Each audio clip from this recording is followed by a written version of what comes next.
شادی کی رات وہ اپنے سسرال میں کئی ارمان دل میں لیے اپنے شوہر کی سیج سجائے اس کے بیڈ پر بیٹھی تھی۔ اس کے دل میں ڈھیروں اطمینان اور خوشی تھی، کیونکہ بالآخر اس نے اپنے بچپن کی محبت کو پا لیا تھا، وہ جو اس کے بچپن کا منگیتر تھا۔ آج بالآخر وہ اس کی بیوی بن کر اس کی سیج سجائے بیٹھی تھی۔ وہ دونوں ایک دوسرے سے بے تحاشا محبت کرتے تھے، اور آج اس محبت کو ایک خوبصورت بندھن میں باندھ دیا گیا تھا۔ اب ان کا رشتہ سراسر جائز تھا، وہ کھل کر ایک دوسرے سے اپنی محبت کا اظہار کر سکتے تھے، اور یہی سوچ اس کے اندر گدگدانے والے خیالات پیدا کر رہی تھی۔ اس کا بس نہیں چل رہا تھا کہ اس کا شوہر جلدی سے کمرے میں آئے اور وہ اس کے ساتھ لپٹ جائے، اپنی محبت کا اظہار کرے، وہ محبت جو کب سے اپنے سینے میں چھپا کر بیٹھی تھی۔ اس سے پہلے کہ اس کا شوہر کمرے میں داخل ہوتا، اچانک سے اس کی نظر کھڑکی پر پڑی، جہاں سے ایک سایہ سا ہو کر گزرا تھا، کیونکہ کھڑکی کا پردہ ہٹا ہوا تھا اور شاید کھڑکی کی کنڈی بھی کھلی ہوئی تھی۔ اسے لگا نہ جانے یہاں کون ہے۔ اس سے پہلے کہ وہ بیڈ سے اٹھتی اور کھڑکی کے پاس جا کر دیکھتی، اچانک سے ہی کھڑکی کے دونوں پٹ زور سے کھلے اور کوئی کود کر اندر داخل ہوا، اور اس کا دل ایک دم سے سوکھے پتے کی طرح کانپنے لگا۔ تھوڑی دیر پہلے اس کے چہرے پر جو خوشی رقم تھی، ایک دم سے تشویش اور خوف میں بدل گئی، کیونکہ کھڑکی سے کودنے والا ایک نقاب پوش آدمی تھا۔ اس کی صرف آنکھیں ہی وہ دیکھ سکتی تھی۔ وہ ایک دم سے پھدک کر اپنے بیڈ پر مزید سمٹ کر بیٹھ گئی، کیونکہ شادی کی رات ہی اس کے کمرے میں ڈاکو گھس آیا تھا، اور اسے یقین تھا کہ اس کا سب کچھ لوٹ کر چلا جائے گا۔ اس کے قیمتی زیورات اور سارا قیمتی سامان لے کر وہ گھنچک کر ہوگا۔ وہ بار بار کمرے کے دروازے کی طرف دیکھ رہی تھی، دعا مانگ رہی تھی کہ جلدی سے کوئی آ جائے اور اس ڈاکو کو وہ سب کچھ کرنے سے روک دے جو وہ کرنے کا ارادہ رکھتا تھا۔ مگر اس نے جلدی سے دروازے کی کنڈی لگا دی اور کھڑکی بھی زور سے بند کر دی اور پردے برابر کر لیے۔ اب تو وہ اور بھی زیادہ مصیبت میں پھنس گئی تھی، کیونکہ اس کی مدد کا دروازہ بند ہو چکا تھا۔ اس نے کپ کپاتی ہوئی آواز میں اسے کہا کہ کون ہو تم؟ یہاں کیا کرنے آئے ہو؟ دیکھو میرے قریب مت آنا، آج میری شادی کی رات ہے، میری زندگی برباد مت کرنا۔ مگر وہ آہستہ آہستہ قدموں سے چلنے لگا۔ وہ اس کے ارادے اچھی طرح سے بھانپ گئی تھی کہ وہ اس کے ساتھ کرنا کیا چاہ رہا ہے۔ اس سے پہلے کہ وہ اسے ہاتھ لگاتا، اس نے خود ہی اپنے سونے کے کنگن اتار کر اس کی طرف پھینک دیے اور کہا کہ یہ کنگن کافی قیمتی ہیں، تم یہ رکھ لو اور یہاں سے چلے جاؤ خدا کے لیے۔ مگر اسے تو جیسے پرواہ نہیں تھی۔ وہ قدم قدم اس کی طرف بڑھتا آیا اور اس کے بالمقابل آ کر کھڑا ہو گیا۔ وہ قدمیں اس سے کافی لمبا تھا اور اسے دیکھنے کے لیے اپنا چہرہ اوپر اٹھانا پڑ رہا تھا۔ ماہم کی آنکھیں دہشت سے پھٹی جا رہی تھیں، کیونکہ اس ڈاکو کی آنکھوں میں اس نے وہ سب کچھ دیکھ لیا تھا جو وہ بھی کرنا چاہ رہا تھا۔ اس سے پہلے کہ وہ اس کے سامنے ہاتھ جوڑتی، اس کے پیر پکڑتی اور کہتی کہ میری زندگی برباد مت کرو اور یہاں سے چلے جاؤ، اس نے ماہم کو بیڈ پر دھکا دیا اور خود بھی اس کے اوپر جھک گیا۔ کہنے لگا، میں نے آج تک جتنا بھی قیمتی مال لوٹا ہے لوگوں سے، تم ان سب میں سب سے زیادہ انمول ہو، تمہیں میں چھوڑ نہیں سکتا۔ اس نے ہلکے سے اس کے کان میں سرگوشی کی اور ماہم کا پورا وجود زلزلوں کی زد میں آ گیا۔ اس سے پہلے کہ وہ چیختی چلاتی، اس نے زور سے اس کے منہ پر ہاتھ رکھ لیے اور اس کی چیخوں کا راستہ رک گیا۔ وہ اپنے ہاتھ پاؤں چلانے لگی، ادھر ادھر مارنے لگی، مگر اس کی گرفت بہت زیادہ مضبوط تھی۔ وہ اس کے اوپر جھکتا ہی چلا گیا اور ایک دم سے اس کے اتنا قریب آ گیا کہ ان کے درمیان ہوا کے گزرنے کا فاصلہ بھی نہ رہا، اور اس نے اپنے خطرناک ارادوں کو عملی جامہ پہنا دیا۔ اور وہ رات جس کے خواب ماہم نے کب سے اپنی آنکھوں میں سجانے شروع کیے تھے، وہ رات اس کی زندگی میں اس قدر بھیانک اور ڈراؤنا خواب لے کر آئے گی اس نے کبھی سوچا نہیں تھا، کیونکہ اس رات اس کے شوہر کی بجائے اس ڈاکو نے اس کے ساتھ وہ سب کچھ کیا تھا جو صرف اور صرف اس کے شوہر کا حق تھا۔ ماہم کی سسکیاں اس کے مضبوط ہاتھوں کی ہتھیلی کے اندر دم توڑ گئیں، اور اس کے آنسو اس درندے کے سر کے بالوں میں جذب ہو گئے، کیونکہ وہ اس کے بے انتہا قریب تھا، اتنا قریب کہ اسے اپنی زندگی کی ساری خوشیاں خود سے بہت دور جاتی ہوئی دکھائی دینے لگیں۔ ایک دم سے اس کا سارا احتجاج دم توڑ گیا، کیونکہ اب کوئی فائدہ نہیں تھا۔ وہ اپنا کام کر چکا تھا۔ وہ جس کھڑکی سے آیا تھا باہر چلا گیا، اور وہ بیڈ پر اجڑی بچھڑی حالت میں لیٹی سسک رہی تھی۔ اس کے بال بکھرے ہوئے تھے اور اس کا دوپٹہ بیڈ کے نیچے لڑکھا پڑا تھا۔ اس کی چوڑیاں بیڈ پر جا بجا ٹوٹی پڑی تھیں اور کلائیوں سے خون رس رہا تھا۔ ماہم میں اتنی ہمت بھی نہیں تھی کہ اٹھ کر اپنی حالت کو درست کر لیتی۔ اس کی نظر وال کلاک پر پڑی تو رات کے 12 بج رہے تھے، اور اس کا شوہر ابھی تک کمرے میں نہیں آیا تھا۔ ایک دم سے کمرے کے باہر کسی کے قدموں کی آواز آنے لگی، اور اسے یوں لگا جیسے موت کا فرشتہ اس کے دروازے کے پار کھڑا ہو اور بس اسے کچھ ہی دیر کی دوری پر ہو۔ جیسے ہی دروازہ کھلا، سامنے ماہم کا شوہر کھڑا تھا، اور آج پہلی بار ماہم نے اس کی آنکھوں میں بجائے محبت کے اپنے لیے بیزاری اور نفرت دیکھی تھی۔ اسے لگا شاید وہ ان نظروں کو سہ نہیں پائے گی، اس لیے اپنی آنکھیں زور سے بند کر لیں۔ اس کے سامنے بالکل اندھیرا چھا گیا تھا، جس نے اس کی پوری زندگی کو اپنی لپیٹ میں لے لیا تھا، کیونکہ وہ جانتی تھی کہ اب اس کا شوہر اس کے ساتھ کیا کرنے والا ہے۔ اور وہ اس کے قریب آیا اور حارث اس کی زندگی میں کسی تازہ ہوا کے جھونکے کی طرح کا تھا، ایک ایسی کھڑکی کی طرح جسے کھول کر وہ کچھ دیر کے لیے اپنی زندگی کی حبس کو دور کر سکتی تھی۔ وہ اس کی زندگی کی واحد خوشی اور اس کے دل کی تسکین تھا۔ اس کی سنگت میں اسے لگتا تھا کہ وہ اس دنیا کی سب سے خوش قسمت ترین لڑکی ہے، اور وہ اپنے سارے غم ایک دم سے بھول جاتی تھی۔ اپنی ساری پریشانیاں اس کے پہلو میں بیٹھ کر ہوا میں زائل کر دیتی تھی، اور اس کے چہرے پر محبت کا ہر رنگ مسکراہٹ بن کر سج جاتا تھا۔ حارث اس کا بیسٹ فرینڈ تھا، اس کے بچپن کا منگیتر، اور اس کی محبت، جس سے محبت کرنا ماہم کی گھٹی میں ہی شامل کر کے پلا دیا گیا تھا، کیونکہ جب سے اس نے شعور کی دہلیز پر قدم رکھا تھا یہی سنا تھا کہ حارث اس کا ہونے والا ہمسفر ہے۔ حارث اس کا تایازاد کزن ہے۔ اس کے باپ نے مرتے وقت اس کا ہاتھ اس کے ہاتھ میں دیا تھا، کیونکہ وہ اپنے بھائی کی اکلوتی بیٹی تھی۔ ماہم کا کوئی بھائی نہیں تھا، اور اس کا باپ وہ یہ چاہتے تھے کہ اپنی زندگی میں ہی اپنی بیٹی کی ذمہ داری سے آزاد ہو جائیں، اس لیے بچپن سے ہی اس کا ہاتھ حارث کے ہاتھ میں تھما دیا گیا۔ ابا کے مرنے کے بعد ان کے گھر کے حالات ویسے نہیں رہے تھے جیسے پہلے ہوا کرتے تھے، کیونکہ ان کے گھر کا واحد سہارا اور کمانے والا اس کا باپ ہی تھا۔ وہ نہیں رہا تھا تو وہ ایک دم سے تپتے صحرا میں آ گئے تھے، مگر تایا جان اور حارث کے گھر والوں نے انہیں بہت آسرا دیا تھا۔ ماہم کا سارا بچپن بے فکری میں گزرا تھا، اور حارث کے ساتھ کھیلتے کھیلتے وہ کب بڑی ہو گئی پتہ ہی نہیں چلا۔ جب اس نے پہلی بار محبت کا لفظ پڑھا تو حارث کا چہرہ اس کے دماغ میں چھم سے آ گیا، اور وہ مسکرا دی، کیونکہ اسے یہی سکھایا گیا تھا کہ تم نے صرف اور صرف حارث سے محبت کرنی ہے، کیونکہ تم اس کی منگ ہو، اور اسی کے ساتھ تم نے زندگی بھر نبھا کرنا ہے۔ اور اسے بھلا اور کیا چاہیے تھا؟ جسے حارث جیسا منگیتر اور ہم سفر مل جائے، اسے اور کیا چاہیے تھا بھلا؟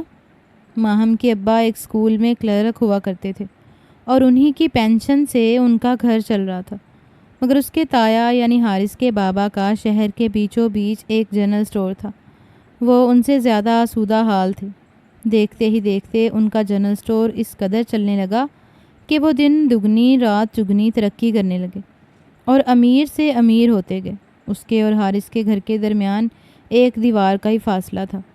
اس کے تایا ابا نے وہ دیوار بھی ہٹا دی، کیونکہ وہ نہیں جانتے تھے کہ ان کے درمیان کوئی بھی فاصلہ ہو، کیونکہ وہ ان کے ساتھ بہت ہی اچھے تھے۔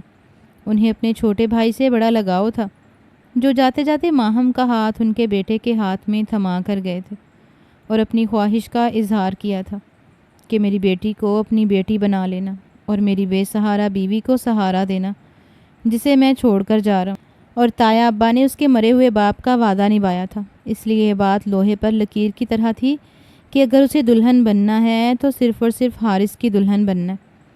حارث بھی اس کی ہر ضرورت اور خواہش کا خیال رکھتا تھا۔ وہ ایک ہی کالج میں اکٹھے پڑھے تھے، اور یہ طے ہوا تھا کہ گریجویشن کے بعد ان دونوں کی شادی ہو جائے گی۔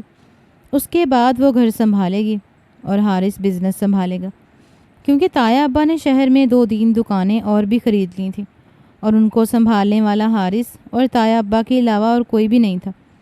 ان کے گھر میں پیسے کی ریل پھیل تھی۔ انہوں نے اسے اور اس کی ماں کو بھی بہت سہارا دے رکھا تھا، مگر نہ جانے حارث کی ماما کو یہ بات کھٹکتی تھی۔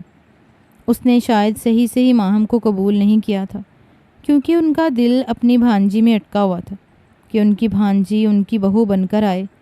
اس لیے وہ شروع سے ہی اپنی دیورانی سے اور اس سے خار کھاتی تھیں، کیونکہ کوئی بھی موقع ہاتھ سے جانے نہیں دیتی تھی۔ وہ انہیں یہ جتانے کا کہ ان کے ٹکڑوں پر پل رہے ہیں۔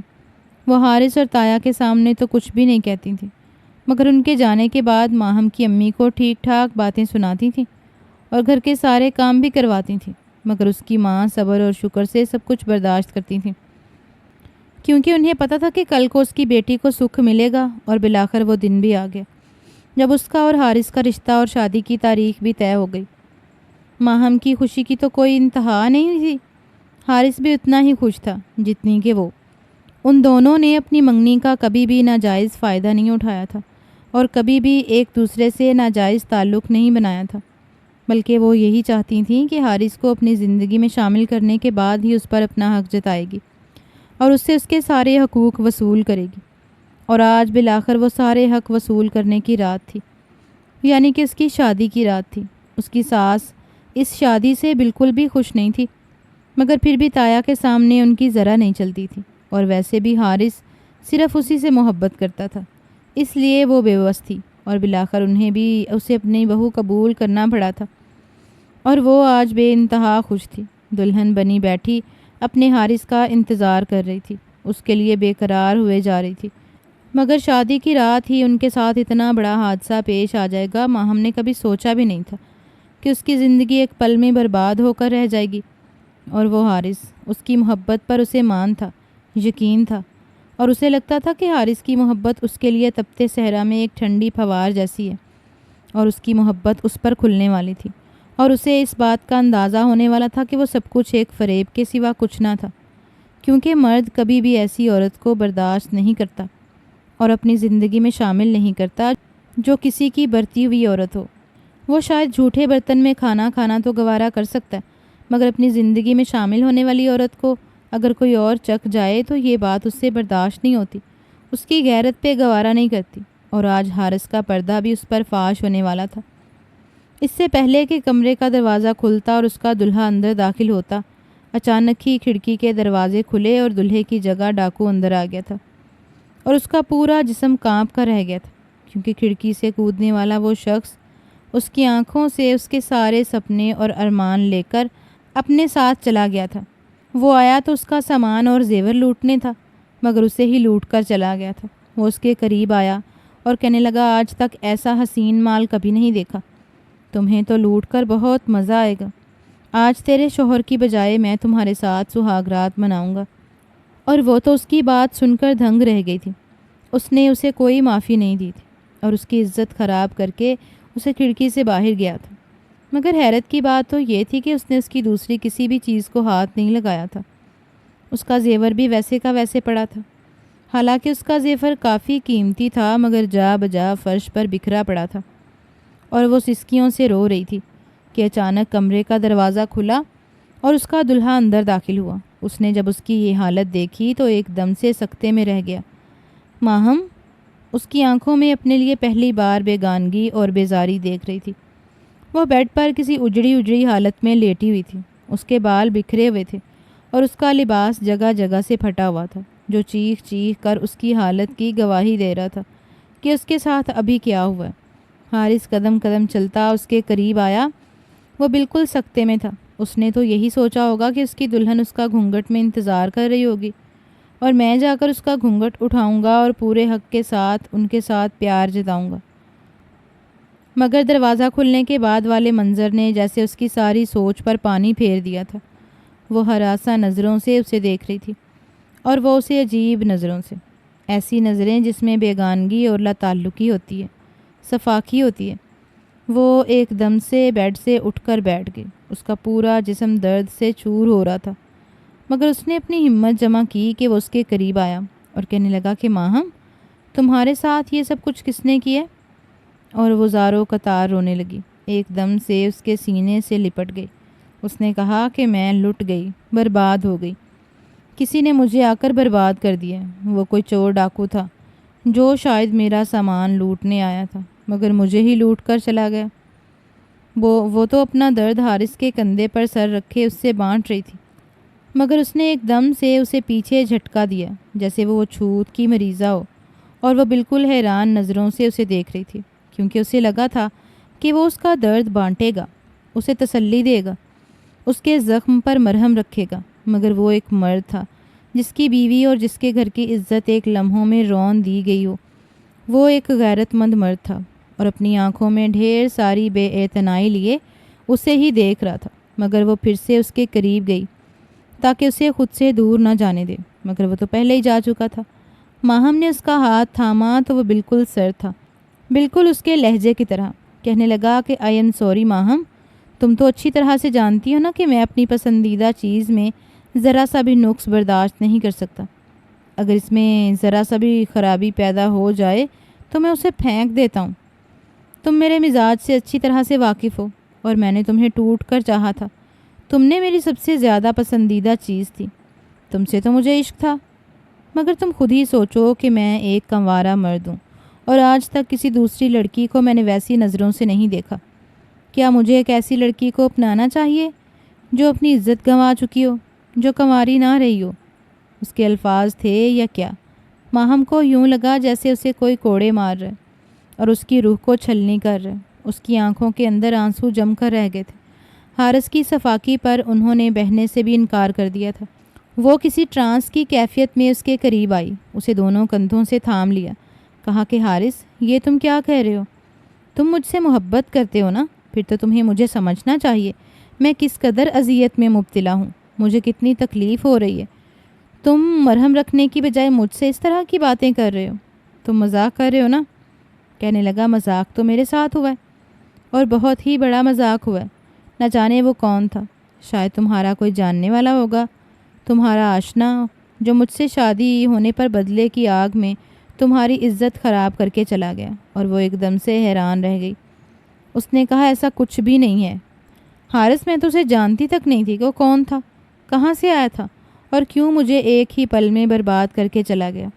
اب اس کی آنکھیں، منہ زور بارش کی طرح برسنے لگیں، کیونکہ اس کا شوق دکھ میں بدل چکا تھا، ایسا دکھ جس پر مرہم لگانے والا ہی منہ موڑ کر بیٹھا تھا۔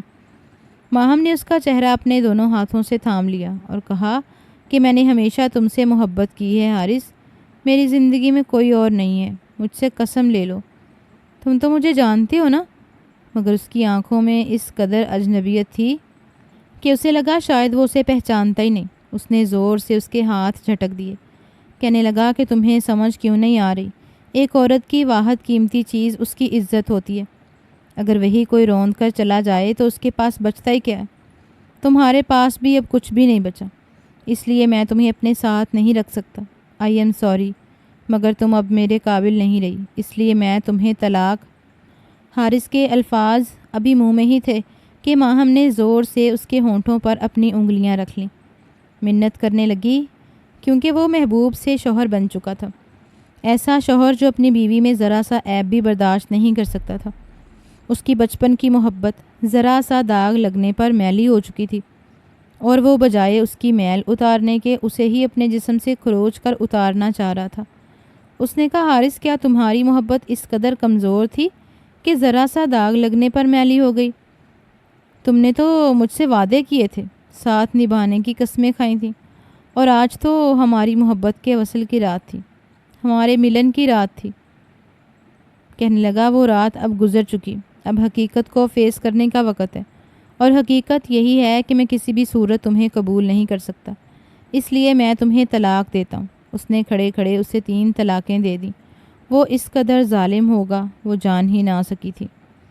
اس نے تو اس ڈاکو سے بڑھ کر اس کے ساتھ ظلم کیا تھا، کیونکہ اس ڈاکو نے تو صرف ایک بار اس کی عزت خراب کی تھی، مگر حارث نے اس کی پوری زندگی برباد کر کے رکھ دی تھی۔ وہ ایک دم حیران سی نظروں سے اسے دیکھ رہی تھی، یوں جیسے اسے اپنے کانوں پر یقین نہیں آیا ہو۔ وہ کان جنہوں نے حارث کا اظہار محبت سے سنا تھا، اب وہی کان اس سے اس محبت کے خاتمے کا اعلان سن رہے تھے۔ وہ ایک ہی پل میں پرایا ہو گیا تھا، یہ کہتے ساتھ ہی وہ کمرے سے نکلنے لگا تو وہ اس کے پاؤں میں پڑ گئی، حالانکہ وہ جانتی تھی کہ اب وہ واپس کبھی نہیں آئے گا، مگر پھر بھی وہ ایک کوشش کرنا چاہتی تھی، ایک اور ذلت سراہنا چاہتی تھی۔ اس نے کہا، حارث میں کہاں جاؤں گی؟ میرے ساتھ ایسا مت کرو، کم سے کم مجھے انسان تو سمجھو۔ میری بیٹی سنے گی تو مر جائے گی۔ کہ اس کی بیٹی ایک ہی رات میں اجڑ گئی۔ وہ تو اپنی آنکھوں میں آج خواب سجا کر سوئی تھی، اپنے کندھوں پر اسے بوجھ ہٹا کر سوئی تھی۔ اس کی بیٹی کا فرض پورا ہو گیا۔ خدا کے لیے میرے ساتھ یہ سب مت کرو، میں بن باپ کی بچی ہوں، کہاں جاؤں گی؟ مجھ پر کچھ تو رحم کرو۔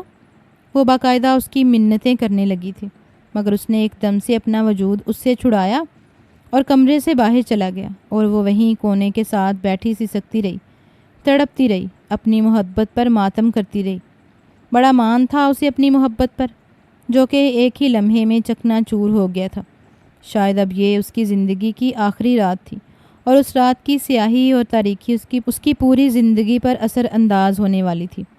اور حارث تو کمرے سے چلا گیا، اور وہ انہیں جانتی تھی کہ اس کے بعد اس کے ساتھ کیا کیا ہوا، کیونکہ اسے حارث کے رویے نے اس قدر توڑ کر رکھ دیا تھا کہ وہ غش کھا کر وہیں فرش پر ڈھیر ہو گئی۔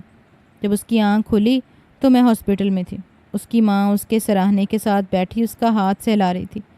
اسے تو حیرت ہو رہی تھی اپنی ماں کے حوصلے پر، کیونکہ اسے لگا تھا کہ وہ اپنی بیٹی کو اس حالت میں دیکھ کر زندہ نہیں رہ پائے گی، مگر شاید وہ بھی اس کی طرح ڈھیٹ تھی، کیونکہ وہ نہیں مری تھی، اور وہ بھی ابھی زندہ تھی۔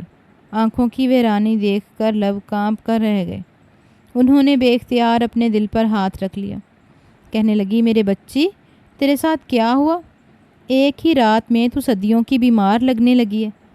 میری ماں زاروں قطار روئے جا رہی تھی، اور اس کے آنسو رک چکے تھے، شاید اب کبھی نہیں بہیں گے، کیونکہ آنسو بہنے کے لیے آپ کے سینے میں دل کا ہونا ضروری ہے، اور دل تو اس کا حارث کے قدموں تلے کچلا جا چکا تھا۔ اپنی موت آپ مر گیا تھا، اس لیے اسے لگا وہ نہ ساری زندگی مسکرا سکے گی اور نہ ہی رو سکے گی۔ اس کی ماں کہنے لگی کہ اب ہم کہاں جائیں گے؟ ان لوگوں نے ایک ہی رات میں آنکھیں ماتھے پر رکھ لیں۔ پہلے تو حارث کی ماں ہی ہماری دشمن تھی، مگر اب تو اس کا باپ اور حارث بھی دشمنی پر اتر آئے، اور وہ کسی صورت بھی ہمیں نہیں دیکھنا چاہتے۔ میں نے تو ان کی بہت منتیں کی ہیں، پیر پکڑے ہیں کہ میری بیٹی کو یوں مت چھوڑو، وہ مر جائے گی، مگر نہ جانے وہ اس قدر ظالم کیسے بن گیا۔ میری بیٹی سے کرنے والے ظلم کا بدلہ لینے کی بجائے خود ہی ظلم کرنے پر اتر آیا۔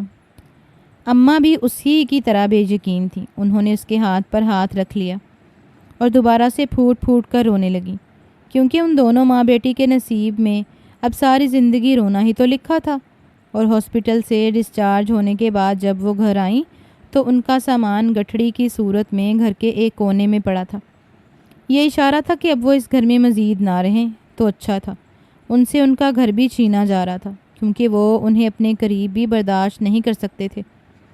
اس کا تایا اس کے پاس آیا، اور ماہم نے انہیں امید بھری نظروں سے دیکھا، کیونکہ انہوں نے اسے ہمیشہ اپنی بیٹی کہا تھا۔ اگر ان کی بیٹی کے ساتھ یہ سب کچھ ہوا ہوتا تو کیا وہ ایسا ہی کرتے جیسا وہ اب کر رہے تھے؟ وہ ان کی طرف ویران آنکھوں سے دیکھ رہی تھی۔ اسے لگا وہ اس کے سر پر ہاتھ رکھیں گے کہ اسے دلاسا دیں گے، مگر انہوں نے تو اپنی آنکھیں ہی اپنے ماتھے پر رکھ لیں۔ وہ تو اس کی طرف دیکھ بھی نہیں رہے تھے، بلکہ اماں سے مخاطب ہو کر کہنے لگے کہ دیکھو صفیہ، تم اچھی طرح سے جانتی ہو کہ میں نے ہمیشہ تمہیں سہارا دیا، اپنے اور تمہارے گھر کے درمیان سے دیوار تک ہٹا دی تھی، کیونکہ میں تم لوگوں کو کبھی غیر نہیں سمجھا تھا، اور یہ سب کچھ میں اپنے بیٹے کی وجہ سے کر رہا تھا۔ اب وہی بیگانہ ہو گیا تو میں کچھ نہیں کر سکتا۔ ہاں، مگر میں تم سے وعدہ کرتا ہوں کہ تمہیں کہیں اور جگہ گھر لے کر دیتا ہوں، جہاں پر تم اپنی بیٹی کے ساتھ جا سکتی ہو، کیونکہ اب تم لوگ یہاں نہیں رہ سکتے۔ میں اپنے بیٹے کی وجہ سے مجبور ہوں، کیونکہ وہ ماہم کو اس گھر میں برداشت نہیں کر سکتا، اور اسے جو ذرا سی خوشگمانی تھی ایک دم سے ٹوٹ گئی۔ ان سے ان کے گھر کی چھت بھی چھین لی گئی، اور تایا نے انہیں دوسرے شہر میں بھیج دیا۔ اپنے ایک مالدار دوست کی منت کی کہ وہ انہیں اپنے کوارٹر میں رکھ لے۔ اسے تو اب کوئی بھی فرق نہیں پڑتا تھا کہ وہ کہیں بھی رہے، وہ جو ہر وقت حارث کی نظروں کے حصار میں رہتی تھی، اور وہ اس پر ہر وقت کسی سائباں کی طرح رہتا تھا۔ ایک دم سے اس نے اسے حالات کے رحم و کرم پر چھوڑ دیا۔ وقت یوں ہی گزرتا گیا، اور وہ ہر روز اس کی محبت کا سوگ مناتی گئی۔ جس گھر میں تایا نے انہیں بھیجا تھا وہ کسی بڑے بزنس مین کا تھا، جس کے ایک سائڈ پر بنے ہوئے کوارٹر میں وہ دونوں ماں بیٹی رہتی تھیں اور سارا دن ان کے گھر کے کام بھی کرتی تھیں۔ وہ کافی اچھا انسان تھا، مگر اس کا تو سچائی اور اچھائی پر سے یقین ہی اٹھ گیا تھا۔ ماہم بالکل کسی بے جان مومی گڑیا کسی زندگی گزار رہی تھی جس کے سینے میں دل نہیں دھڑکتا تھا، اور اگر کبھی دھڑکنے بھی لگتا تو وہ زور سے اس کی آواز کو بند کر دیتی اور اپنے کانوں پر ہاتھ رکھ دیتی تاکہ اسے اس کی دھڑکن سنائی نہ دے۔ اس کی ماں عمر سے پہلے بوڑھی ہو گئی تھی کیونکہ انہیں ماہم کا غم کھائے جا رہا تھا۔ تایا نے اور حارث نے تو پلٹ کر ان کی خبر تک نہیں لی تھی۔ انہوں نے تو ان کو اپنے وجود سے یوں پھینکا تھا جیسے جسم کا کوئی حصہ ناقص ہونے پر اسے کاٹ دیا جاتا، اپنے جسم سے الگ کر دیا جاتا۔ ایک دن اس کی ماں اس کے پاس آئی، کہنے لگی کہ بیٹا، تم ساری زندگی اس در پر تو نہیں پڑی رہ سکتی، اس لیے دوبارہ سے گھر بسانے کے بارے میں سوچو، کیونکہ ہر مرد حارث جیسا تو نہیں ہوتا نا۔ اور وہ اپنی ماں کی بات پر حیران رہ گئی تھی، کیونکہ وہ حارث جو اس سے ہر وقت محبت کا دھم بھرتا تھا وہی بیگانہ ہو گیا تھا، تو وہ کسی دوسرے مرد پر یقین کیسے کر سکتی تھی؟ کیونکہ اسے لگتا تھا کہ ہر مرد اپنے گھر کی عزت کے بارے میں بہت ہی زیادہ حساس ہوتا ہے، اور عزت ہی تو اس کی خراب ہو چکی تھی۔ اب اسے کون اپنائے گا؟ کیونکہ اسے لگتا تھا کہ اس کی زندگی اب یوں ہی اکیلے کٹے گی، کوئی بھی اس کے دکھ کا مداوع نہیں کر پائے گا۔ مگر وہ شاید غلط تھی، کیونکہ پھر اس کی زندگی میں شان آ گیا۔ وہ اس کی حبس زدہ زندگی میں کسی تازہ ہوا کے جھونکے کی طرح آیا تھا اور اس کے سارے دکھ اور تکلیف اپنے ساتھ بہا کر لے گیا تھا۔ جس بزنس مین کے گھر میں وہ کام کرتی تھی وہ ان کا کوئی جاننے والا تھا۔ ایک دن وہ گھر کے اندر جاتی سیڑھیوں پر پوچھا لگا رہی تھی کہ اچانک اسے اپنے پیچھے قدموں کی آواز سنائی دی، اور ایک دم سے اس نے اس کے نام سے پکارا، مس ماہم، اور وہ ایک دم سے بوکھلا کر پیچھے ہٹی۔ اس کا پیر سیڑھی پر سے پھسلا اور وہ اچانک سے توازن برقرار نہ رکھ سکی۔ اس سے پہلے کہ وہ نیچے فرش پر گر پڑتی اور اپنا سر پھوڑ ڈالتی، اس نے اسے اپنی مضبوط باہوں میں تھام لیا۔ وہ بالکل اس کی گود میں آن گری تھی اور اس کی آنکھوں میں دیکھنے لگی۔ اس نے تو آج تک حارث کے علاوہ کسی لڑکے کی طرف آنکھ تک اٹھا کر نہیں دیکھی تھی، مگر اسے دیکھ کر وہ اپنی نظریں جھکانا بھول گئی۔ وہ بھی اسے اندر تک اترتی ہوئی نظروں سے دیکھ رہا تھا۔ ماہم کو یوں لگا جیسے اس نے یہ آنکھیں پہلے بھی کہیں دیکھ رکھی ہیں، مگر کہاں؟ مگر یہ سوچنے کا وقت نہیں تھا، کیونکہ وہ انتہائی شرمندگی کے عالم میں اس کی گود میں پڑی تھی۔ اس سے پہلے کہ وہ خود کو اس کی مضبوط گرفت سے چھڑواتی، اس نے آہستہ سے اسے واپس زمین پر اپنے قدموں پر کھڑا کر دیا۔ ماہم کا دل زور سے دھڑک رہا تھا۔ وہ تھوڑا سا اس سے دور ہٹی تاکہ وہ اس کی دھڑکن کی آواز نہ سن لے۔ ماہم نے کہا کہ آپ کون ہیں؟ اس کی آواز میں لغزش تھی۔ کہنے لگا کہ مجھے شان کہتے ہیں، میں یہاں انکل صدیق سے ملنے آیا ہوں، میں ان کا بھتیجا ہوں۔ اور وہ اس کی بات سن کر حیران ہو گئی تھی۔ آج تک تو اس نے اس کی شکل اس گھر میں نہیں دیکھی تھی، مگر وہ پھر سوچنے لگی کہ ہمیں آئے ہوئے یہاں پر وقت ہی کتنا ہوا ہے، ابھی تو 1 سال بھی نہیں گزرا۔ ماہم نے کہا آپ اندر بیٹھیے، صدیق صاحب کسی کام سے باہر گئے ہیں، اگر آپ ان کو بتا کر آ جاتے تو آپ کو انتظار نہ کرنا پڑتا۔ اس کی بات سن کر وہ مسکرا دیا، کہنے لگا کہ اگر میں بتا کر آتا تو یہ والا سین کیسے کریٹ ہوتا جو ابھی تھوڑی دیر پہلے ہوا تھا۔ اس کے لہجے میں شرارت تھی۔ وہ ایک دم چیپ سی گئی، مارے حدت کے اس کا چہرہ سرخ پڑنے لگا، کیونکہ قصور تھا تو اس کا ہی پیر پھسلا تھا اور وہ اس کی باہوں میں جھول گئی تھی۔ ماہم نے اپنا پوچھا اٹھایا اور جلدی سے اندر چلی گئی۔ وہ بھی اس کے پیچھے پیچھے آنے والا تھا۔ اس کے چمکدار بوٹ سنگ مرمر کے فرش پر خوبصورت ردھم پیدا کر رہے تھے، مگر ماہم نے اپنے تاثرات کو نارمل رکھا اور کچن میں گھس گئی تاکہ اس آنے والے مہمان کی خاطرداری کر سکے۔ وہ وہاں لاؤنج میں ٹانگ پر ٹانگ جما کر بیٹھ گیا۔ ماہم نے اس کے سامنے جوس کا گلاس پیش کیا تو اس نے اندر تک اترتی نظروں سے دیکھا اور گلاس تھام لیا۔ کہنے لگا کہ آپ یہاں کب سے ہیں؟ وہ اس کے ساتھ بالکل نارمل لہجے میں بات کر رہا تھا، جیسے ان کی کوئی پرانی شناسائی ہو۔ ماہم نے کہا ہمیں 1 سال ہونے والا ہے، میں اور میری ماں اس گھر میں رہتے ہیں، صاحب جی کی خدمت کرتے ہیں۔ کہنے لگا کہ میں ان کا بھتیجا ہوں اور ملک سے باہر تھا، اس لیے یہاں نہ آ سکا۔ اب آئے دن چکر لگتا رہے گا۔ شان نے ایک بار بھی ماہم کے چہرے سے اپنی نظر نہیں ہٹائی تھی۔ نہ جانے کیوں اسے اس کے وجود سے گھبراہٹ سی محسوس ہونے لگی تھی۔ وہ وہاں زیادہ دیر تک کھڑی نہیں رہنا چاہتی تھی، اس لیے اس سے پوچھا کہ آپ کسی اور چیز کی ضرورت ہے تو بتا دیں۔ کہنے لگا کہ ہاں ضرورت تو ہے، آپ کیا تھوڑی دیر کے لیے میرے پاس بیٹھ سکتی ہیں؟ کیونکہ میں بور بہت ہو جاتا ہوں، مجھے کوئی نہ کوئی بات کرنے والا چاہیے ہوتا ہے۔ اور ماہم اس کی بات سن کر حیران رہ گئی۔ اس نے کہا کہ ہم تو اس گھر کے نوکر ہیں، مالک تھوڑی نہ ہیں، اور نوکر مالک آپس میں کیا بات کریں گے؟ کہنے لگا کہ میں تو تمہیں نوکر نہیں سمجھتا، کیونکہ تم اس گھر کی نوکرانی تو نہیں لگتی، تم تو سر آنکھوں پر بٹھا کر رکھے جانے کے قابل ہو۔ اس نے اس قدر بے باک لہجے میں کہا کہ وہ حیران رہ گئی۔ اسے تو وہ کوئی ٹھرکی لگا تھا جو اس پر لائن مار رہا تھا، مگر پھر وہ سوچنے لگی کہ اس کو لڑکیوں کی کمی تھوڑی نہ ہوگی، آخر وہ اتنا خوبصورت ہینڈسم لڑکا ہے اور امیر بھی ہے، اس کے آگے پیچھے تو لڑکیاں ہی لڑکیاں گھومتی ہوگی۔ کہنے لگا کہ تمہیں کون سی مجبوری ہے یہ سب کچھ کرنے پر اکسا رہی ہے؟ آخر مجھے بھی تو پتہ چلے، کیونکہ تم ویسی لگتی نہیں ہو جیسی نظر آتی ہو، یوں لگ رہا ہے جیسے تم حالات کی ستائی ہوئی ہو اور سر چھپانے کے لیے جگہ ڈھونڈ رہی تھی۔ ماہم کو حیرت ہو رہی تھی کہ وہ اس کے بارے میں کس قدر حقیقت بیانی سے کام لے رہا تھا۔ کیا وہ انسانوں کو پڑھنے میں اس قدر ماہر تھا؟ ماہم نے کہا مجبوری انسان سے سب کچھ کروا لیتی ہے، عرش سے فرش پر پٹک دیتی ہے، بس ایک لمحہ لگتا ہے اور انسان کی عزت مٹی تلے دب جاتی ہے، اور جب عزت ہی نہ رہے تو پھر انسان کے پاس کچھ بھی نہیں رہتا، وہ بس اپنی زندگی کے دن پورے کرتا ہے۔ میں بھی یہی کر رہی ہوں۔ نہ جانے اس کے لہجے میں اتنی تلخی کیوں کھل گئی تھی۔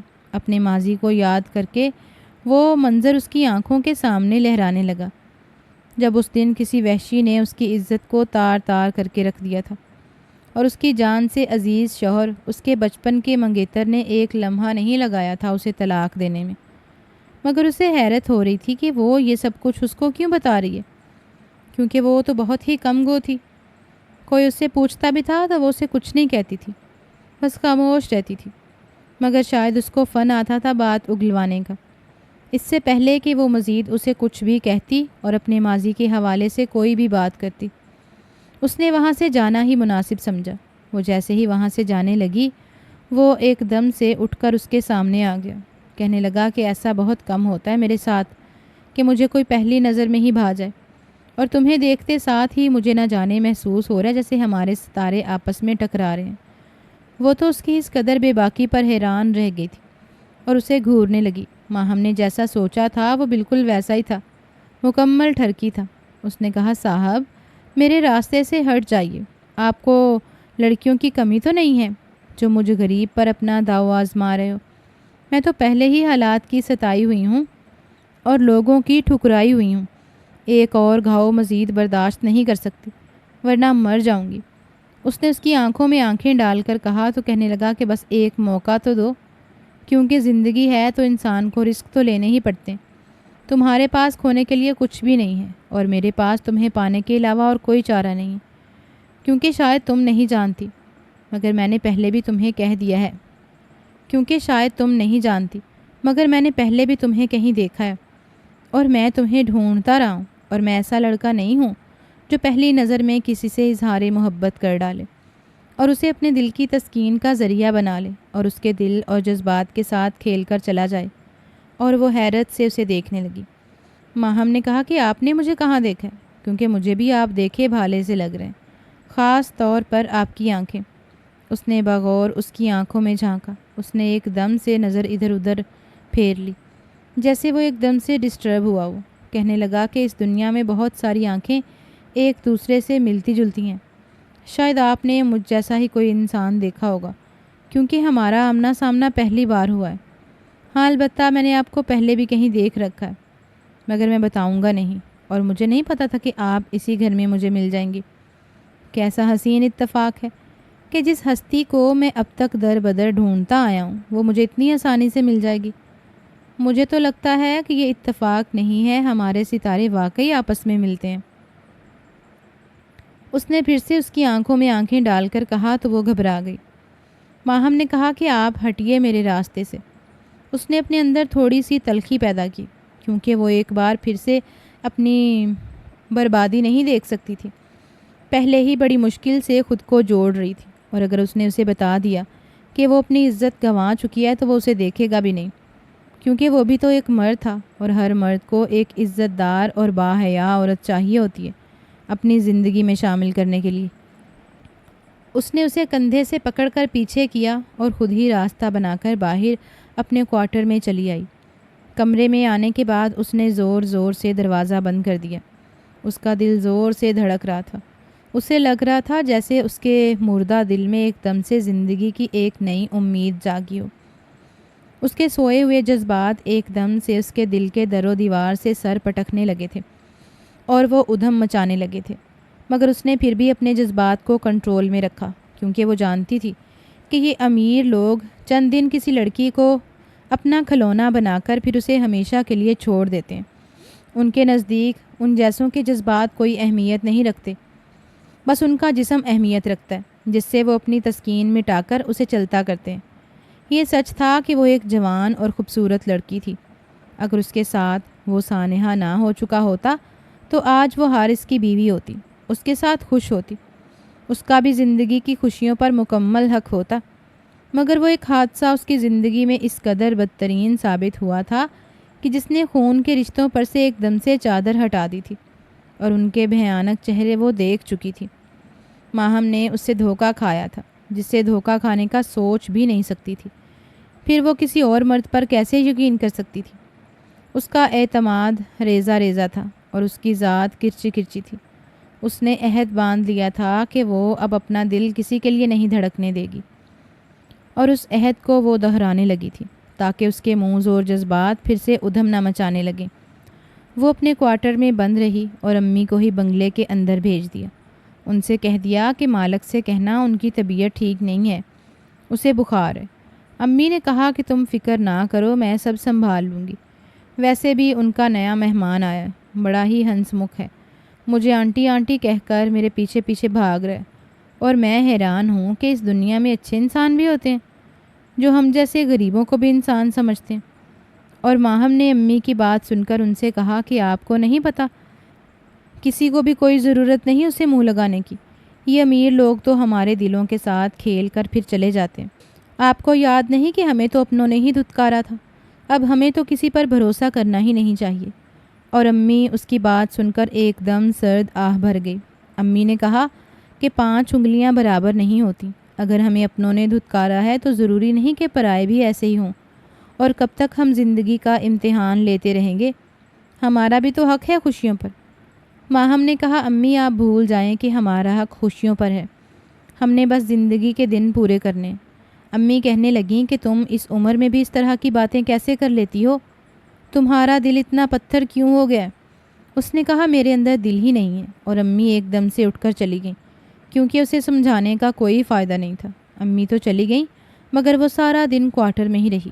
وہ اس شخص کا سامنا نہیں کرنا چاہتی تھی جسے دیکھ کر اس کا دل اس سے بغاوت کرنے لگے۔ وہ اپنے دل کا ایک بار پھر سے امتحان نہیں لینا چاہتی تھی۔ رات کو جب امی کوارٹر میں آئیں تو ان کے چہرے پر عجیب سی بے چینی تھی۔ ماہم نے کہا امی کیا بات ہے؟ کہنے لگیں کہ صدیق صاحب کا بھتیجا بہت ہی نیک اور شریف انسان ہے، اس نے مجھ سے آج ایک عجیب بات کی، اور میں سوچنے پر مجبور ہو گئی ہوں کہ بھلا ہم جیسوں کی اتنی اوقات کہاں کہ کوئی بڑے گھرانے کا رشتہ ہمیں ملے۔ اور وہ امی کی بات سن کر حیران رہ گئی۔ ماہم نے کہا امی کیا ہوا ہے؟ وہ ایک دم سے امی کے پاس آ کر بیٹھی، کہنے لگی کہ وہ کہہ رہا تھا کہ میں بہت جلد اپنی امی اور بابا کو آپ سے ملوانے لے کر آؤں گا۔ وہ آپ سے ایک درخواست کریں گے اور آپ اسے قبول کریں گی، یہ میری آپ سے درخواست ہے۔ وہ تو ایسے مجھ سے درخواست کر رہا تھا جیسے میں اس کی مالکن ہوں اور وہ میرا نوکر۔ میں تو اس کی بات سن کر حیران رہ گئی اور اسے کہا بیٹا تم درخواست کیوں کرتے ہو؟ تم حکم کرو، ہم تمہارے حکم کے غلام ہیں، کیونکہ مالک نے ہمیں ٹھکانہ دیا ہے رہنے کے لیے۔ ہمیں تو اپنوں نے دھتکار دیا تھا، مگر پراؤں نے ہمیں چھت دی اور تحفظ دیا۔ اب نہ جانے اس کے ماں باپ مجھ سے کیا درخواست کرنے والے ہیں، نہ جانے ان کی یہ درخواست میں پوری کر پاؤں گی بھی یا نہیں۔ امی نے ایک دم سے اس کی آنکھوں میں آنکھیں ڈال کر دیکھا، جیسے انہیں بھی سمجھ آ گئی ہو کہ وہ کس درخواست کی بات کر رہا تھا، اور ماہم نے نظریں چرا لیں۔ اس نے کہا امی ان بڑے لوگوں کی باتوں میں نہ آئیے، میں ایک بار ٹوٹ پھوٹ کا شکار ہو چکی ہوں، دوبارہ نہیں ٹوٹنا چاہتی۔ کہنے لگی کہ زندگی میں یہ موقع بار بار نہیں ملتے خود کو سنوارنے کا، اپنے آپ کے لیے بہتر سوچنے کا، اور اس میں حرج ہی کیا؟ بیٹا تم ایک خوبصورت لڑکی ہو، شاید وہ تمہاری خوبصورتی سے ہی متاثر ہو گیا ہوگا، کیونکہ میں نے اکثر دیکھا ہے کہ امیر گھر کے لڑکے غریب گھر کی لڑکیوں کو اپنا لیتے ہیں ان کی خوبصورتی اور اچھائی کی وجہ سے۔ ماہم نے کہا آپ اچھی طرح سے جانتی ہیں کہ میری خوبصورتی داغدار ہے، آپ اسے بھی کہہ دیں کہ میرے ساتھ کیا ہو چکا ہے، پھر دیکھیے گا وہ کیسے ماتھے پر آنکھیں رکھ لیتا ہے۔ اور امی نے اسے سختی سے منع کیا، کہنے لگی کہ اس حادثے کو بھول جاؤ۔ ماہم نے کہا کہ میں کسی کی زندگی میں دھوکے اور فریب سے شامل نہیں ہوں گی، آپ اسے ابھی جا کر بتائیے، یا جب بھی وہ دوبارہ آپ سے بات کرے تو بتا دیجیے گا، بلکہ میں ہی اسے بتا دوں گی، اس نے قسم اٹھا کر کہا، اور امی نے اس کی طرف لجاجت سے دیکھا۔ ماہم نے کہا اگر وہ اتنا ہی اچھا اور شریف لڑکا ہوا تو میرے اس داغ کو نظر انداز کر دے گا اور مجھے اپنا لے گا۔ امی نے کہا کہ اگر اس نے اس بات کی پرواہ نہ کی تو کیا تم ہاں کر دو گی؟ اور یہ ایسا سوال تھا جس کا جواب اس کے پاس بھی نہیں تھا۔ اس نے کہا کہ اول تو وہ مجھے اپنائے گا ہی نہیں، اور اگر اس نے حامی بھر بھی لی تو میں آپ سے وعدہ کرتی ہوں کہ میں اس کی درخواست مان لوں گی اور آپ کی ساری فکریں دور ہو جائیں گی۔ اور امی کے چہرے پر سوچ کی لکیریں مزید واضح ہونے لگیں، جیسے انہیں خود بھی یقین نہیں تھا۔ اگلی صبح جب وہ کچن میں کام کر رہی تھیں تو وہ اس کے پیچھے پیچھے چلتا آیا۔ اس نے ٹراؤزر کی جیبوں میں اپنے ہاتھ ڈال رکھے تھے اور اس کا جسم پسینے سے بھیگا ہوا تھا، سانس بھی چڑھا ہوا تھا جیسے وہ جاگنگ کر کے آیا ہو۔ کہنے لگا کہ ایک گلاس پانی ملے گا؟ ماہم نے خاموشی سے اسے دیکھا اور فریج میں سے بوتل نکال کر اسے پکڑا دی، اور وہ بوتل منہ سے لگا کر گھٹا گھٹ پینے لگا۔ جو بھی تھا اس شخص کی طرف دیکھتا اس کے لیے مشکل تھا، وہ اپنے آپ کو اس قدر آزمائش میں نہیں ڈال سکتی تھی۔ وہ اتنا وجیحہ اور خوبصورت تھا، بھلا اس جیسی داغدار لڑکی کو کہاں اپنائے گا؟ اس سے پہلے کہ وہ کچن سے نکلتی اس نے ماہم کا ہاتھ تھام لیا اور اسے اپنے سامنے کھڑا کیا۔ وہ تو یوں اس پر حق جتا رہا تھا جیسے اس پر سارے حق رکھتا ہو۔ ماہم نے کہا یہ کیا بدتمیزی ہے؟ کہنے لگا کہ بدتمیزی نہیں، تم سے بات کرنا چاہتا ہوں۔ کل تم سارا دن نظر نہیں آئی تو دن بہت مشکل سے گزرا، اور یقیناً تمہاری امی نے تمہیں وہ بات بتا دی ہوگی۔ اس نے کہا جی ہاں بتا دی ہے، مگر اس بات سے پہلے میں بھی آپ کو ایک بات بتانا چاہتی ہوں، اور مجھے یقین ہے کہ اس حقیقت کو سننے کے بعد آپ کو اپنا ارادہ لمحوں میں بدلنا پڑے گا، کیونکہ اس حقیقت کو جھٹلانا اتنا آسان نہیں ہے۔ میں نے اسے چیلنج کیا تھا۔ وہ آہستہ آہستہ قدموں سے اس کی جانب بڑھنے لگا، حالانکہ وہ پہلے ہی اس کے بہت قریب تھا۔ اس کی سانسوں کی اتھل پتھل اس کے اندر بھی ہلچل مچانے لگی۔ ماہم اس سے دور ہٹتی گئی اور وہ اس کے قریب آتا گیا۔ اچانک وہ کچن کی دیوار سے لگ گئی۔ اس نے پانی کی بوتل دیوار کے ساتھ لگی سلیب پر پٹک دی، کچھ پانی جھلک کر فرش پر گر گیا۔ اس نے دونوں ہاتھ دیوار پر رکھ لیے اور وہ درمیان میں کسی سینڈوچ کی طرح کھڑی تھی۔ اس کا دل زور سے دھڑکنے لگا۔ اس نے اس کی آنکھوں میں آنکھیں ڈال کر کہا ایسی بھی کیا حقیقت جسے جان کر میں تمہیں نہیں اپناؤں گا؟ میں نہیں مانتا، پھر بھی آزما کر دیکھ لو۔ اور اس کے الفاظ جیسے حلق میں پھنس گئے۔ وہ اتنا قریب تھا تو وہ اسے کیسے بتا سکتی تھی؟ ماہم نے کہا دور ہٹو پہلے۔ کہنے لگا نہ ہٹوں تو؟ ماہم نے کہا پھر میں بہت دور چلی جاؤں گی اگر تم مجھے اس طرح ذلیل کرو گے تو۔ اور وہ ایک دم سے پھدک کر پیچھے ہٹا جیسے ڈر گیا ہو۔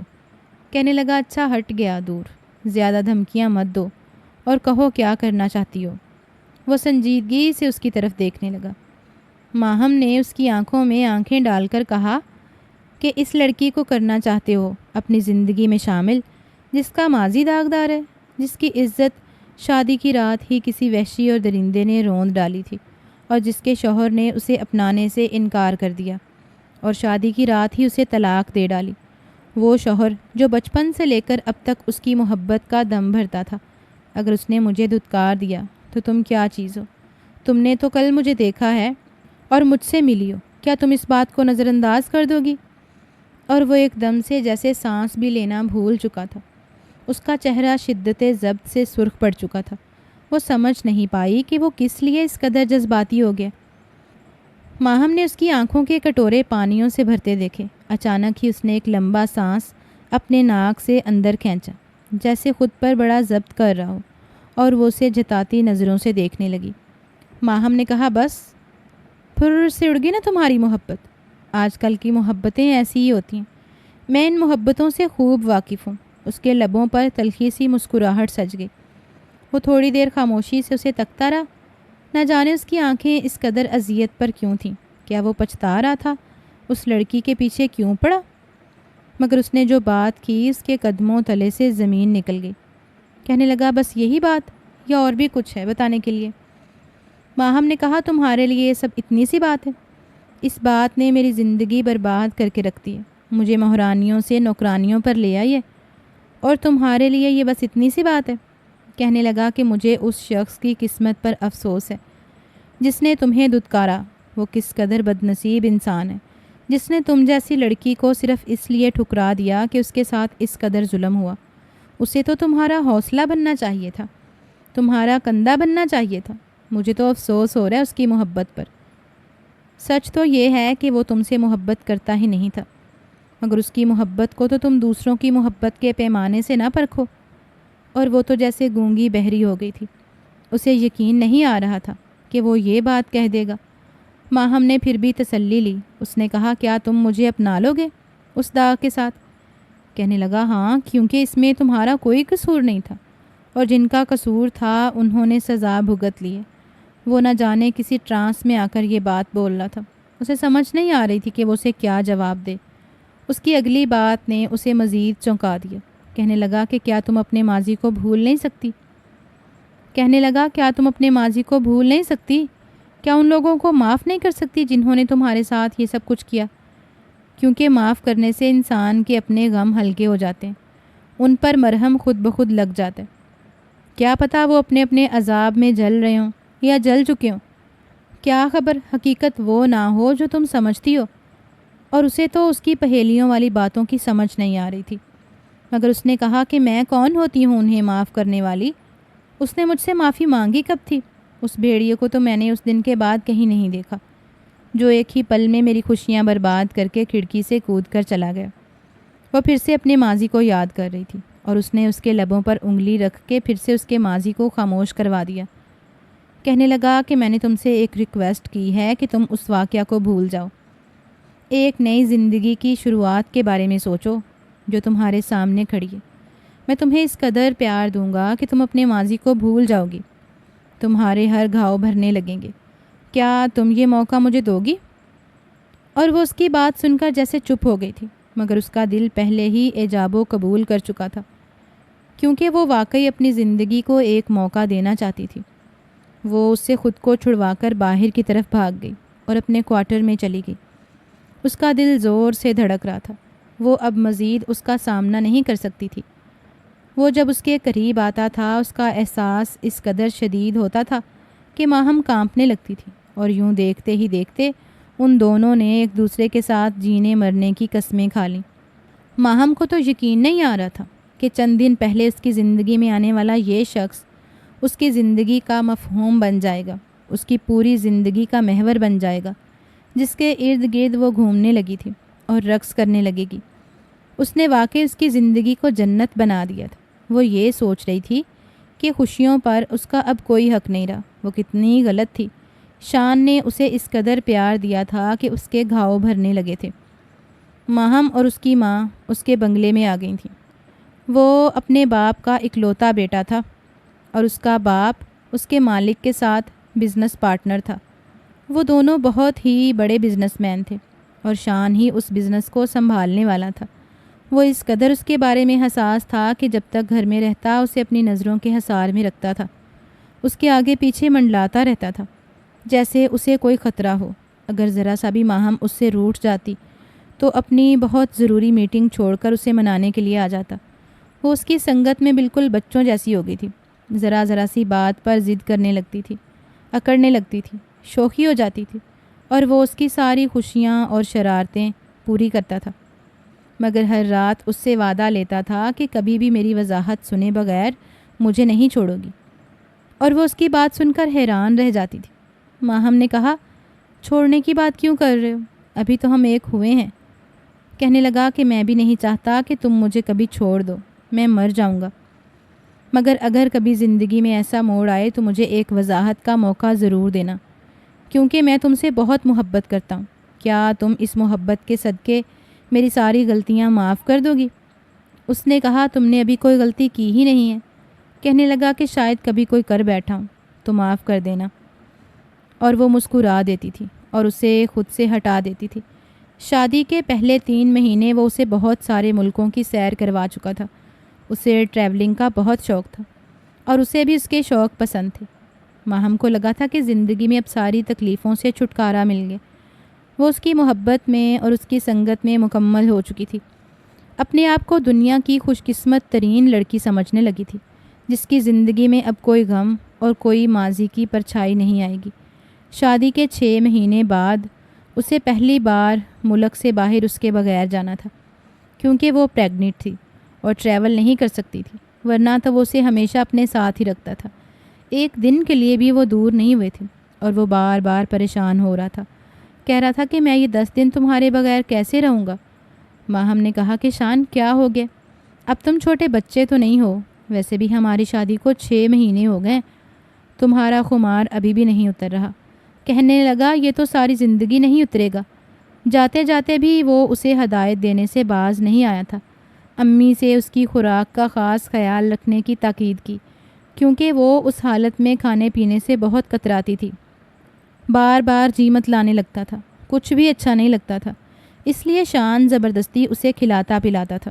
کہتا تھا کہ اپنا نہیں تو ہمارے ہونے والے بچے کا ہی خیال کر لیا کرو، اگر وہ صحت مند نہیں ہوا تو میں تمہارے ساتھ بہت برا پیش آؤں گا، اور اسے دھمکی دیتا تھا اور اسے کھانا پڑتا تھا۔ وہ چلا گیا تو یوں لگا جیسے زندگی پھر سے اجڑ اور ویران ہو گئی ہے۔ وہ تو دن انگلیوں پر کاٹنے لگی تھی، حالانکہ اسے صرف 10 دن کے لیے ہی جانا تھا۔ وہ بار بار اسے فون کر کے اس کی خیریت کا پوچھتا رہتا تھا۔ اسے 6واں مہینہ چل رہا تھا۔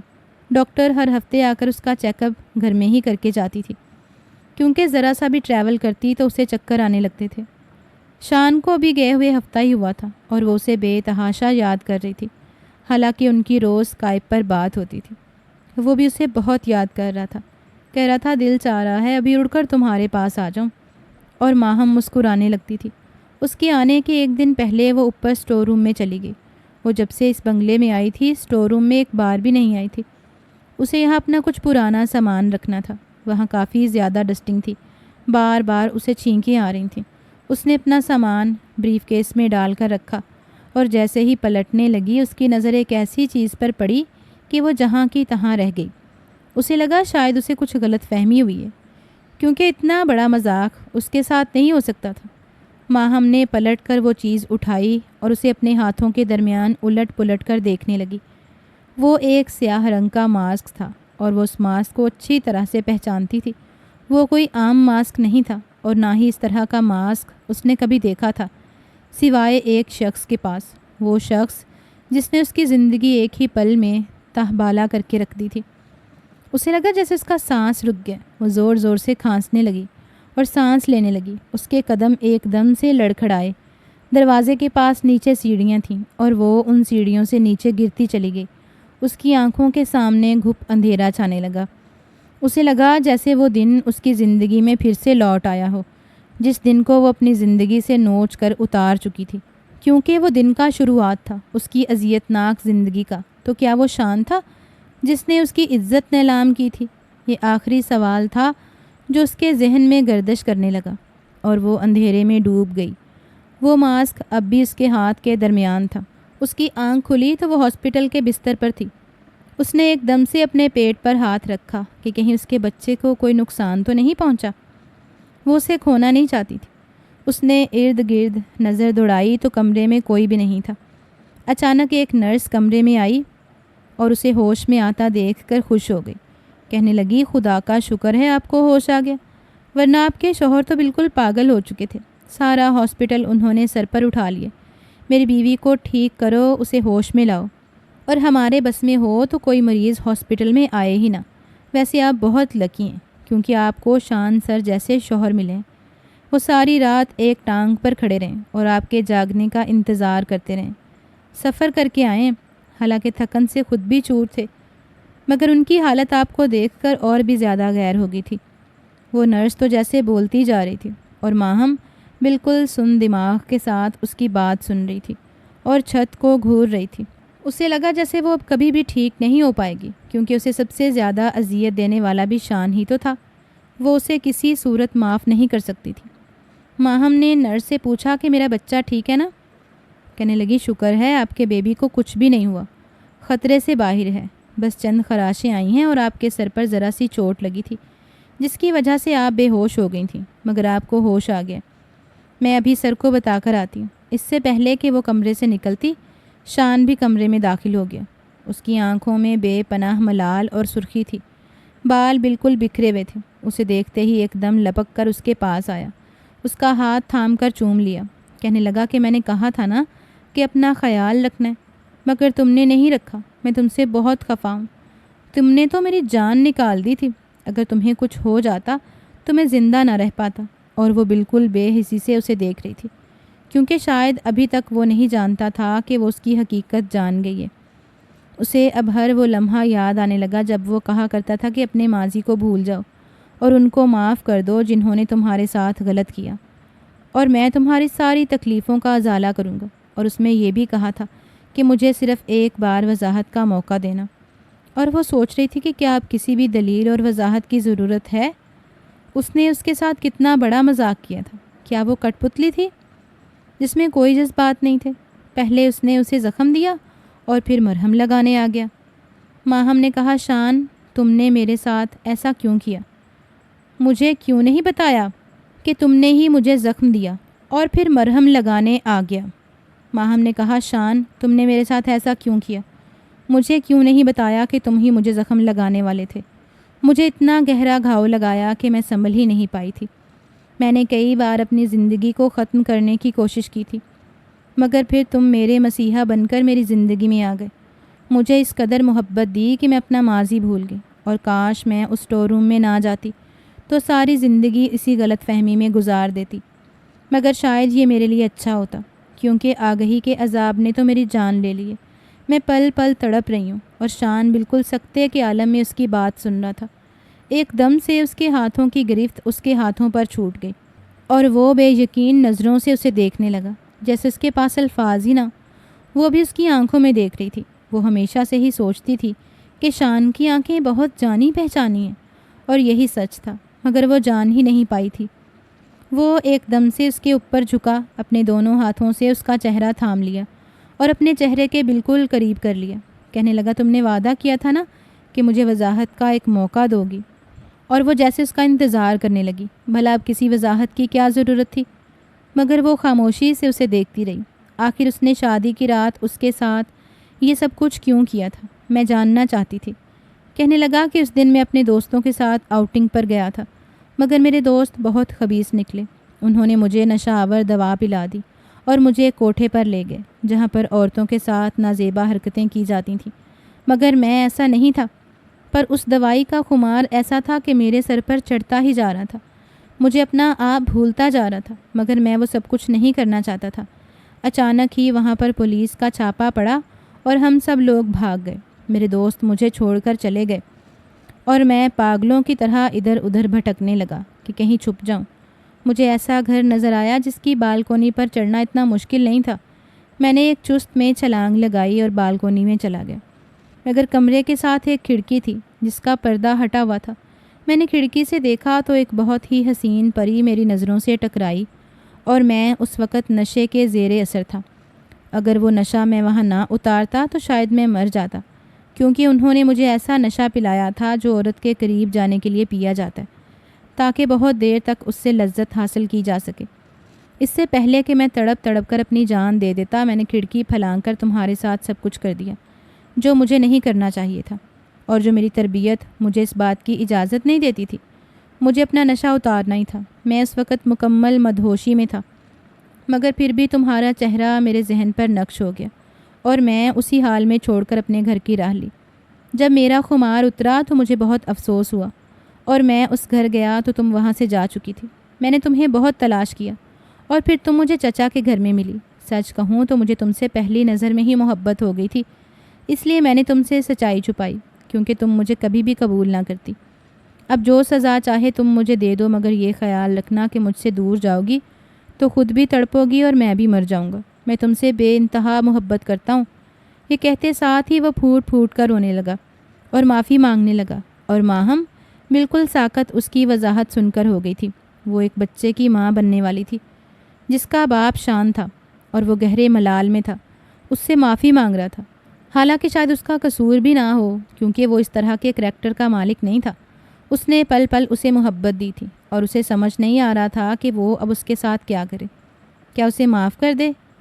کیا ماضی کو بھول جائے، یا خود کو بھی سزا دے اور اسے بھی ہمیشہ کے لیے سزا دیتی رہے؟ کامنٹ میں اپنی رائے کا اظہار ضرور کریے گا۔